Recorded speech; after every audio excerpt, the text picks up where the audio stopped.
Ang kwentong ito ay hango sa totoong buhay. Karanasan ito ni Budak. Taong 1987, Porac, Pampanga.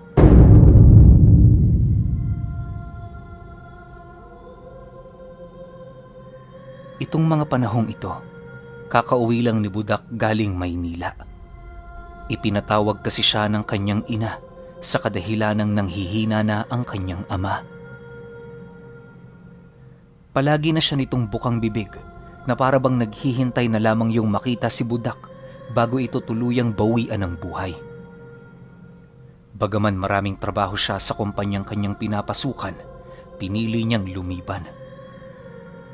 Malaki man ang mawawala sa kanya, wala siyang magagawa sapagkat buhay na ng kanyang ama ang nakataya doon. Labis din noong naaapektuhan si Budak, gawa ng ang tanging rason niya kung bakit siya tumungo ng Maynila ay para magtrabaho, para matustusan ang pangangailangan ng kanyang ama, gawa nga ng meron itong karamdaman. Hindi niya lubos maisip na sa loob ng ilang taong pagtitiis, hindi niya pa rin nagawang maisalba ang kanilang padre de pamilya sa harap ng kamatayan. Pagdating niya sa bahay nila, bumungad sa kanya ang dalawa niyang kapatid na meron na ding kani-kanilang mga pamilya. Pansamantalang nanirahan ang mga ito sa bahay ng kanilang mga magulang dahil nga sa may sakit ang kanilang padre de pamilya. "Kuya, kumusta ang biyahe?" Masayang wika ng kanyang kapatid pagbungad nito sa kanya. "Ayos lang. Si tatay, nasaan?" Sagot naman niya rito. Nang marinig ito ng kanyang kapatid, agad naman itong itinuro ang loob ng kanilang bahay. Pagsilay niya doon, dahan-dahan naman siyang pumasok. Sa entradang pinto pa lamang ng kanilang tahanan, ramdam na ni Budak ang napakabahong amoy na parabang pinaghalo-halong tae at ihi ng tao. Hindi niya alam pero pakiramdam niya sanay na sa ganoong amoy ang kanyang pamilya. Sa pagpapatuloy ng kanyang paglalakad, nakasalubong niya ang kanyang ina na merong hawak-hawak na isang mangkok na may laman na sinabawan. Paglapit niya rito, agad naman siya nitong niyakap habang patuloy na umiiyak. Sa sobrang pagkagulat noon ng kanyang ina, muntik nang mabitawan nito ang sinabawang dadalhin patungo sa kinaroroonan ng kanilang ama. Nang marating nila ang silid na kinaroroonan nito, bumungad sa kanya ang kalunos-lunos na sitwasyon ng kanilang padre de pamilya. Halos mapaiyak na lamang noon si Budak sa kadahilan ng kitang-kita niya na sa silid na yun umiebak at umiihi ang kanyang ama. Nagkalat din ang mga damit nitong hindi nalalabhan sa loob ng silid na siyang naging sanhi upang pamahayan yon ng iba't ibang uri ng insekto. May mga garapata din siyang nakikita sa lugar, indikasyon na matagal na itong hindi nalilinisan. "Nay, ba't naman ho ganito ang silid ni tatay? Hindi ba kayo naaawa sa kanya? Yung mga kapatid ko, bakit hindi niyo sila inutosang maglinis dito? Kung nagsabi sana kayo, magpapadala ako ng perang pangsahod sa katulong." Galit na wika ni Budak sa kanyang ina. Nang marinig nito ang kanyang sinabi, agad naman siya nitong inakbayan habang dahan-dahang inilalayo sa silid. Pagsarado nila ng pinto, doon ipinaliwanag ng kanyang ina kung bakit hindi nila nililisan ang kwarto ng kanyang asawa. Ayon dito, kaya lang naman hinahayaan nilang ganoon ang sitwasyon sa loob sa kadahilan ng nasisiyahang makakita ng mga maduduming bagay ang kanyang ama. Hindi nila alam pero sa tuwing pinagtatangkaan nilang linisan ang silid, paulit-ulit yung nagwawala at mas lalo pang nagkakalat ng mga dumi sa buong paligid. Kapag nagkakaroon din yon ng lakas ng pangangatawan, ibinubuhos nito ang kanyang lakas sa buong umaga, kakatali ng mga telang itim sa silid niya. Hindi na din yon lumalabas sa kanilang bakuran at purong paghiga na lamang ang ginagawa nito. Dagdag pa ng ina ni Budak na noong mga panahong hindi pa gaanong kalalim ang sakit ng kanyang ama, nakakaya nitong makapaglakad sa labas ng kanilang tahanan. Subalit sa hindi malamang dahilan, nagpasya yung manatili sa loob ng kanyang silid at mahiga sa kabila ng kalakasan ng kanyang pangangatawan. Inabot din yon ng ilang buwan bago tuluyang mawala ng lakas ang kanyang mga paa na siya namang naging sanhi upang malumpo ito. Nawawala na din yon ng ganang kumain ng mga gulay o kahit anong pagkain na merong pampalasa. Ang palagi nitong ipinapaluto sa kanyang asawa ay ang sinabawan na walang halong kahit ano. Yung tipong literal na karne at tubig lamang.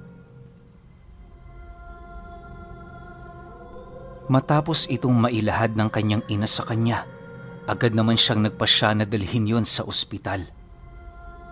Subalit nang marinig ito ng kanyang ina, walang pagdadalawang isip naman yung tumutol, gawa ng alam na nito ang mangyayari. Sa pagpapatuloy ng kanilang pag-uusap, bigla naman silang naantala nang pumasok ang kanyang nakababatang kapatid habang nagwiwika ng, "Makinig ka, kuya. Hindi ibig sabihin na hinahanap ka ng ating ama. Magagawa mo na ang anumang nais mo sa kanya. Sinisiguro ko sa'yo, kapag niyaya mo siyang tumungo sa doktor, mag-aaway lang kayo. Ni Albularyo nga ayaw nitong makita eh. Doktor pa kaya?" "Ganun ba? Paano naman natin malalaman kung ano ang kalagayan niya? Tsaka, bakit ba kayo takot sa kanya? Hindi na yan makakalaban. Paralisado na ang katawan niyan." Nang marinig ito ng kanyang kapatid, inilahad nito sa kanya na kahit gano'n na ang sitwasyon ng kanyang ama, makakaya pa rin itong magpumiglas na parabang walang iniindang sakit. Dagdag pa nito na napag-alaman din nila noon sa albularyo na isang ganap na aswang ang kanilang padre de pamilya. Kapag gabi malakas ito, subalit kapag umaga para yung lantang kulay. Matapos ang kanilang pag-uusap, nagpasya si Budak at ang kanyang ina na pasukin ang silid nito. Pagramdam ng kanyang ama na merong tao sa loob, dahan-dahan naman itong iminulat ang kanyang mga mata habang nagmamasid sa paligid. "Sino yan?" tanong nito sa kanila. "Tay, ako ho ito si Budak, anak ninyo. Kumusta na kayo, Tay? Magpalakas ho kayo. Pinapangako ko na mas lalo ko pang pag-iigihan ang aking trabaho." "Ay nako, hindi na yan kailangan anak. Lumapit ka nga rito. Gusto kong hawakan ang pagmumukha mo. Pasensya ka na. Hindi na kasi ako masyadong nakakakita kapag umaga." Nang marinig ito ni Budak, agad naman siyang lumapit sa kanyang ama at kasabay nito ang dahan-dahang pag-iwan sa kanila ng kanyang ina. Pagramdam ng ama ni Budak na silang dalawa na lamang ang naroon sa loob, dahan-dahan naman itong bumangon habang patuloy na iniinat ang kanyang buong katawan. Sa bawat paggalaw nito, rinig na rinig niya ang mga buto nitong animoy ilang buwan nang hindi nakakagalaw. Nang makaupo na ng tuwid ang kanyang ama, laking gulat na lamang niya nang masipat niya yung napakaraming galis at libag sa katawan. Napakabaho na din ang hininga nito at halos wala ka na doong makikitang kulay puting ngipin. Kung hindi dilaw, nangingitim. Ang labis pang ikinagulat doon ni Budak ay ang mga kuko nito sa daliri na dahan-dahan ng nalalagas. Tumambad din sa kanya ang barado na nitong mga tenga na parabang ilang taon nang hindi nalilinisan. Matapos niyang masilayan ang bagay na yon, labis-labis naman ang kanyang pagpipigil ng kanyang sarili, gawa nga ng dering-deri na si Budak Subalit dahil sa ama niya yon, nagawa niyang tiisin ng lahat. Ilang minuto pa ang lumipas, bigla naman yung tumayo habang dahan-dahang iniaabot ang dinalang sinabawan ng kanyang asawa. Paghigop nito ng sabaw, panay naman ang pagdura nito sa kanyang higaan at sahig habang nagwiwika ng, Wala na talagang masasarap pa maliban sa sinabawan at bagong katay na karne.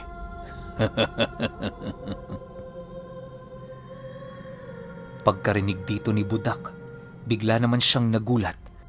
Gawa ng rinig na rinig niya ang garugal nitong boses. Maya-maya pa, bigla naman yung lumapit sa kanya habang bumubulong ng, Mamayang gabi na ako babawian ng buhay. Anak, sa huling pagkakataon maaari bang dumito ka na muna sa aking silid? Kahit hanggang bukas lang, marami akong nais ibahagi sa iyo. Mga babala at paalala ukol sa sumpang dinadala ko. Nang marinig ito ni Budak, wala naman siyang nagawa kundi ang sumang-ayon. Bagaman pagod na pagod pa siya noon sa biyahe, pinili niyang makinig sa lahat ng bagay na sasabihin nito.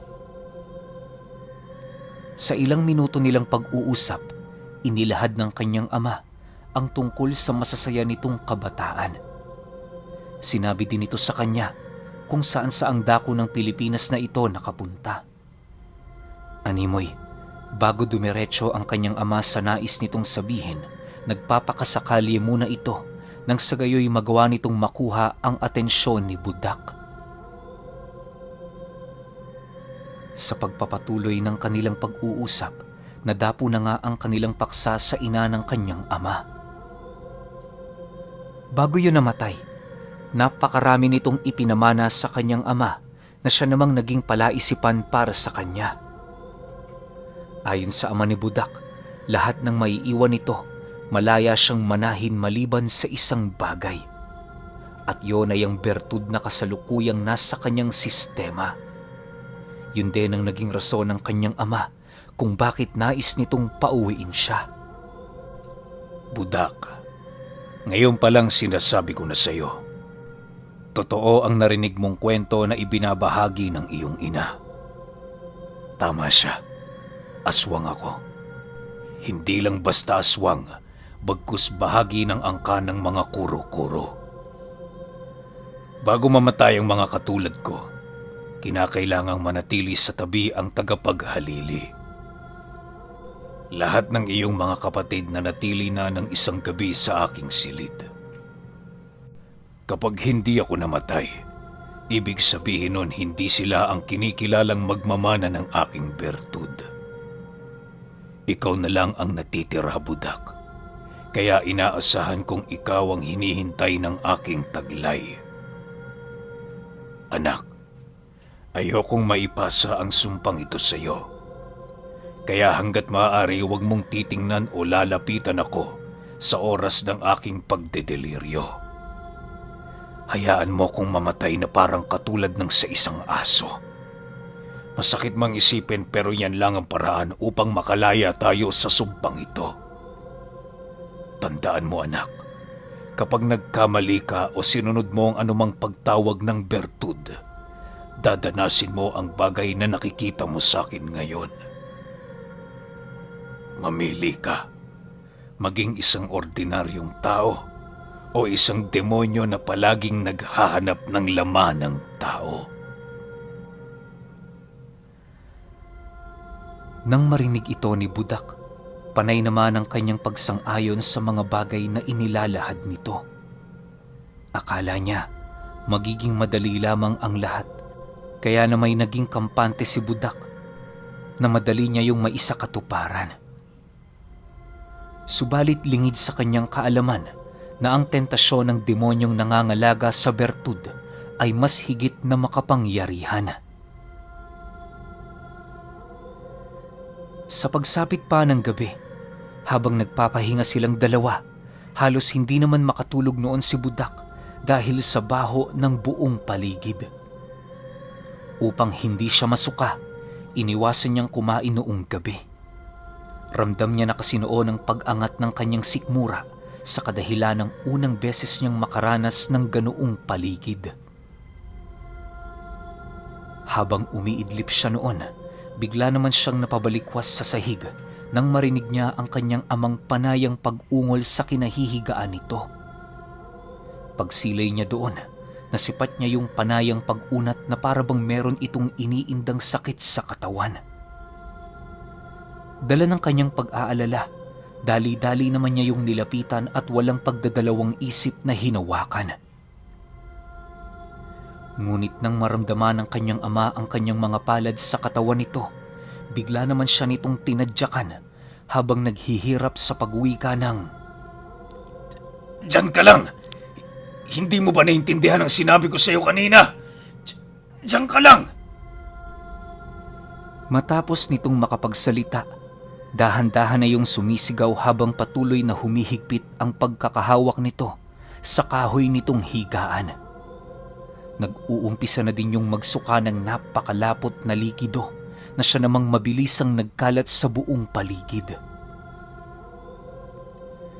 Sa pagsapit ng 10:00 ng gabi, doon na nga tuluyang nanghina ang katawan ng kanyang ama. Pagdilat nito sa kanyang harapan, bigla namang lumobo ang tiyan nito at kasabay nito ang pagbitaw ng pinakahuli nitong hininga. Sa pagkawala ng buhay ng kanyang ama, dahan-dahang lumabas sa bunganga nito ang isang napakaitim na bagay na animoy mapagkakamalan mong bato. Habang pinagmamasdan niyo ni Budak, doon niya narinig sa kanyang isipan ang mga pagtawag. Nang uudyok yung kunin ng bagay na yon, tapos lunukin niya. Bagaman nilalabanan niya ang ganoong tentasyon, ramdam na ramdam niya ang pagnanais ng kanyang katawan. Sa hindi malamang dahilan, bigla itong gumalaw at mabilisan itong nilunok ang bagay na lumabas sa bibig ng kanilang padre de pamilya bago pa ito tuluyang mahulog sa sahig. Kinaumagahan paggising niya, laking gulat na lamang niya nang masipat niya ang iilan sa kanilang mga kadugo na pinagkukumpula ng bangkay ng kanyang ama. Habang pinagmamasdan yun ni Budak, dahan-dahan niyang nararamdaman ang pagbabago sa kanyang katawan. Pakiramdam niya, napakagaan nito na halos magagawa na niyang matangay ng napakalakas na hangin kung merong mang umihip sa loob ng kanilang bahay. Makalipas ang ilang araw na lamay, doon nasipat ni Budak ang pagbisita ng albularyo sa kanilang lugar. Pagsilay niya rito, bigla naman siyang napalabas ng kanilang tahanan nang maramdaman niya ang isang kakaibang sensasyon na parabang sinusunog ang kanyang balat. Akala ni Budak normal lang ang ganoong pangyayari pero lumipas pa ang ilang linggo, doon na niya nararamdaman ang pagbabago ng kanyang buong katawan. Palagi na noong mainiti ng kanyang ulo at parabang hindi na niya gaanong naaalala ang kanyang naiwang responsibilidad sa Maynila. Halos sa isang iglap, nagbago ng tuluyan ang kanyang buhay. Pilit man niya yung ayusin pero may mga tinig sa kanyang isipan na ipinagpipilitan ang gusto nito sa kanya. Sa isang buwan niyang pagiging aswang, paulit-ulit ang kanyang naging sitwasyon sa kanilang tahanan. Kapag sumasapit ang gabi, 6:00 pa lamang tulog na siya. Subalit paggising niya ng umaga, napakasakit ng kanyang buong katawan at halos hindi niya maimulat ang kanyang mga mata dahil sa puyat. Nadadatnan niya din ang kanyang paa na punong-puno ng mga putik at halos dahan-dahan niyang nagugustuhan ang mga kakaibang amoy sa kanilang tahanan. Sa madaling salita, unti-unti nang nagiging burara itong si Budak. Isang gabi, habang nasa kasagsagan ng katahimikan ang kanilang tahanan, bigla namang nagising ang kanyang ina dahil sa napakasamang panaginip. Dahan-dahan yung bumangon sa kinahihigaan nito upang tumungo sa kanilang kusina para kumuha ng tubig. Sa paghawi nito ng kurtinang naghihiwalay ng kanilang kusina at sala, bumungad sa kanya si Budak na may daladalang katawan ng tao na walang habas na tinatadtad nito sa kanilang lababo. Panay din ang pagbuka ng bunganga nito na para bang meron yung inuusal ng mga kataga. Ang labis doong ipinagtaka ng kanyang ina ay kung bakit hindi nila naririnig ang pagtadtad nito ng karne. Sa pagpapatuloy ng kanyang pagmamasid, bigla namang tumitig sa kanya si Budak habang nag-aangil. Nay, pumasok na kayo. Huwag na kayong mangialam sa mga ginagawa ko. Pasok! Dali! Gigil na wika ni Budak sa kanyang ina. Matapos itong marinig ng kanilang ilaw ng tahanan, agad naman yung tumakbo pabalik sa silid nito. Ninais na lang nitong magpatay mali siya sa kung anuman ang kanyang nakita. Habang nagtutulog-tulugan ng kanyang ina, doon ito napagtanto na si Budak nga ang nagmana ng bertud ng yumao niyang asawa. Inaasahan na niya ang bagay na yon, lalo pat kapag nagpapasa ng bertud ang mga kuro-kuro, sigurado ito. Wala doong makakahadlang kahit sino pang miyembro ng kanilang pamilya. Ang tanging makakapigil lamang sa pagpapasa ng bertud ay ang albularyong may dalubhasang kaalaman pagdating sa mga lihim na karunungan. Ilang taon pa ang lumipas, nagpatuloy ang pananalasa ni Budak sa kanilang baryo. Marami na noong nawawala ng mga anak, maging mga hayop na inaalagaan ng mga ito.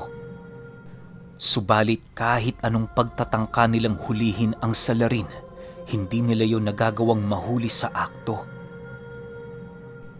Ayon sa napagtanungan nilang albularyo, malabo na makita nila ang isang kuro-kuro kahit pa yon ay dumaan sa kanilang harapan. May kakayahan kasi ang ganoong aswang na makibagay sa lugar na kasalukuyan nitong kinaroroonan.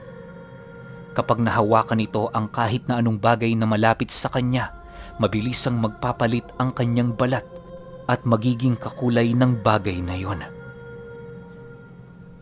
Kapag lumalakad din tuwing gabi ang nilalang, kakulay nito ang dilim at ang lupa nitong tinatapakan.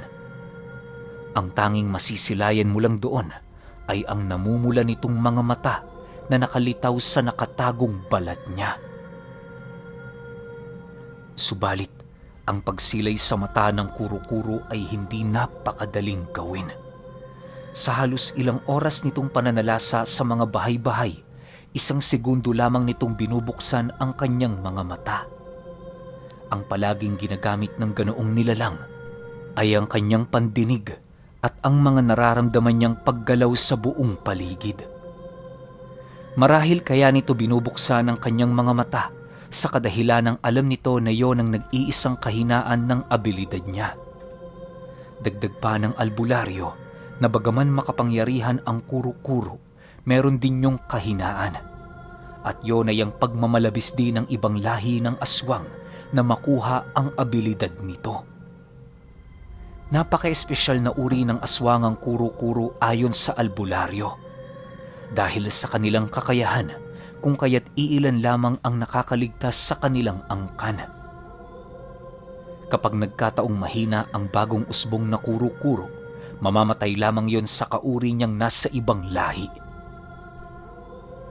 Ilang buwan pa ang lumipas, nanatiling hindi natunugan itong si Budak. Bagaman may mga haka-haka tungkol sa kanya, ni isa sa mga ito walang nakapagpatunay.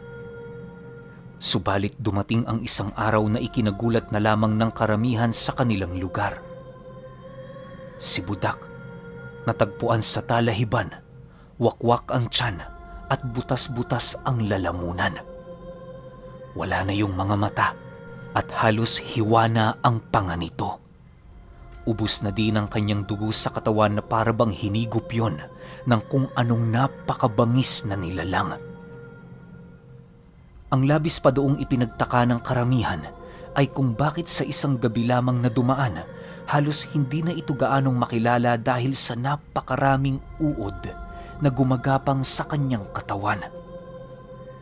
Nakumpirma lang ng pamilya ni Budak na siya nga ang biktima nang masipat ng mga ito ang kanyang paboritong pang-ibabang kasuotan na palagi nitong suot-suot. Matapos nilang matuklasan ang pangyayaring yon, lahat ng albularyo sa kanilang lugar piniling manahimik. Hindi na nila ninais pang makialam sa kadahilanang alam ng mga ito na merong kaalaman ng kanyang ina ukol sa bagay na nangyari sa kanya. Sa pagsapit ng lamay, napuno ng pagluluksa ang kanilang bahay. Mahirap mang tanggapin pero nangyari na. Ang labis lang na ikinasasakit ng loob ng ina ni Budak ay ang pagkamatay ng kanyang panganay na anak na idinaan sa sobrang brutal na paraan. Matapos ang 9 na araw na lamayan, nailibing na nga itong si Budak. Ni minsan sa buong buhay ng kanyang ina, wala itong pinagsabihan ukol sa pag-uusap nila noong mga panahong nabubuhay pa ito. Malapit din kasi noon si Budak sa kanyang ina, kung kaya't nang mapag-alaman nito ang kanyang sikreto, hindi na yun nagdalawang isip na sabihin ang lahat ng mga bagay na kanyang pinagdaanan. At dahil sa kwento niyang yon, kaya na may napag-alaman nito ang kanyang karanasan noong minsan niyang sinalo ang bertud ng kanyang ama. Ngunit, hindi din mawaklit sa isipan ng kanyang ina kung bakit nagawa ni Budak na lunukin ang bertud.